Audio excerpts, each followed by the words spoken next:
J'effectue mes recherches sur l'agroforesterie et plus particulièrement sur la résilience du fonctionnement de ces systèmes face aux phénomènes climatiques extrêmes. Le concept de résilience ayant de multiples résonances, notamment en psychologie, je vous invite à réfléchir cette fois-ci ensemble dans cette vidéo au lien entre l'agroforesterie et le bien-être. Voici un paysage agricole où l'arbre est présent. Ce paysage est beau. Il a été façonné, maintenu par les agriculteurs et agricultrices qui ont vécu et qui vivent dans ce paysage. Les agriculteurs et agricultrices jouent depuis longtemps un rôle important dans la formation et l'entretien de ces paysages ruraux. Et leurs pratiques et leurs connaissances expérientielles, nécessairement incarnées, créent une relation très particulière entre eux et la terre. C'est pourquoi le thème du bien-être des agriculteurs et des agricultrices revêt une importance particulière en raison de la tendance au vieillissement de la population et à l'abandon des exploitations ou au risque d'abandon. Selon plusieurs études récentes, les résultats montrent que les risques pour la santé mentale et la qualité de vie sont la charge de travail, les finances, le changement climatique et les phénomènes climatiques extrêmes, les lois et réglementations, les normes masculines pour les agricultrices, la solitude, l'isolement et le manque de soutien. Par ailleurs, l'écart est parfois important entre les aspirations et les réelles opportunités de trajectoire des exploitations agricoles. En effet, certaines logiques de développement agricole laissent peu de marge de manœuvre. Prises dans leur ensemble, tous ces éléments peuvent contribuer à dégrader la qualité de vie, voire la santé mentale des agriculteurs et agricultrices. Le bien-être a été évoqué pour la première fois comme un bien non économique par Pigour en 1924. Depuis, l'Organisation mondiale de la santé, l'OMS, le définit comme la perception qu'a un individu de sa place dans l'existence, dans le contexte de la culture et du système de valeurs dans lequel il vit et en relation avec ses objectifs, ses attentes, ses normes et ses inquiétudes. Le bien-être est une ressource pour la vie quotidienne et est déterminé par les conditions sociales, économiques et environnementales. Le bien-être englobe la qualité de vie et la capacité des personnes et des sociétés à contribuer au monde en donnant un sens et un but.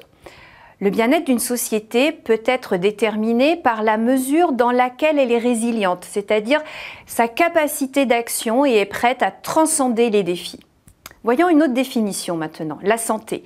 La santé est un état de bien-être physique, mental et social complet.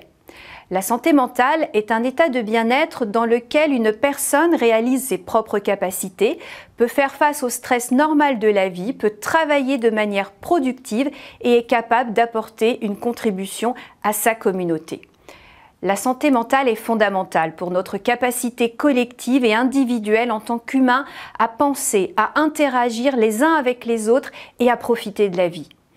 Deux types de facteurs affectent le bien-être. Les capacités de l'individu à faire face à la vie et les caractéristiques de l'environnement social et naturel de l'individu. C'est à ce titre que nous pouvons nous interroger sur la place de l'arbre dans les systèmes agricoles, sur la question du bien-être et de la santé mentale. Les systèmes agroforestiers sont des écosystèmes et fournissent un bouquet de services aux humains, appelés services écosystémiques, comme la fourniture d'énergie, d'alimentation. Ces catégories de services sont écrits en noir à gauche sur cette figure. Par ailleurs, de récents travaux s'intéressent au lien entre la biodiversité comme un des leviers d'adaptation face à des imprévus, autrement dit de résilience. Ce point est déterminant car l'impact des pratiques agroforestières sur le bien-être humain est un facteur important dans la volonté d'adopter l'agroforesterie. Ces études moins nombreuses sont indiquées en bleu à gauche sur cette figure. Vous pouvez constater que certains auteurs et autrices ont regardé le lien entre l'agroforesterie et la spiritualité, les interactions physiques ou le bien-être comme notion subjective. Il existerait donc des liens entre le bien-être et l'agroforesterie. Cependant, beaucoup de preuves existantes sont basées sur des observations et études d'enquête ou de perception. Dans cette figure, vous avez une analyse des indicateurs utilisés dans 92 autres études pour évaluer le bien-être des agriculteurs et des agricultrices. De ces 92 articles, les auteurs et autrices ont obtenu cette représentation en forme de réseau. Les nœuds, les cercles, représentent des domaines. Ces domaines sont l'agrégation de contenus d'enquête et d'analyse de conversation. La taille du nœud indique le classement global des domaines parmi toutes les études. Les relations sociales sont très fréquentes, tandis que la gouvernance l'est beaucoup moins. Une fois les domaines étudiés, les indicateurs peuvent être décidés pour permettre l'évaluation du bien-être. Les traits représentent les liens présents entre les domaines, par exemple entre le domaine économique et la production, qui est relié fortement au domaine pratique. La fréquence des liens dans la même étude est indiquée par l'épaisseur du trait, ici très fréquent dans notre exemple. Vous pouvez lire comment est évaluée la multidimensionnalité du bien-être à l'aide de la figure en entier.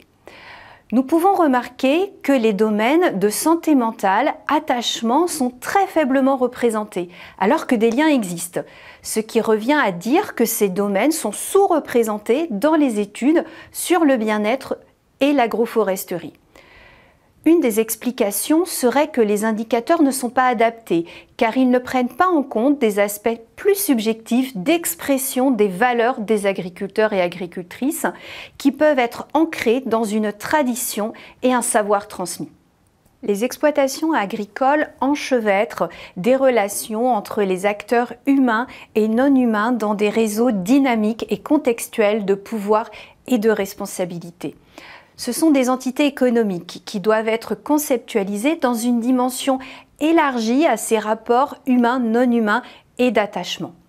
Cette notion d'attachement peut encourager un sentiment positif de connexion et de garde, mais cela peut également avoir pour effet de limiter le changement avec le récit commun de continuité, agissant parfois pour cimenter des valeurs socio-économiques et environnementales conservatrices.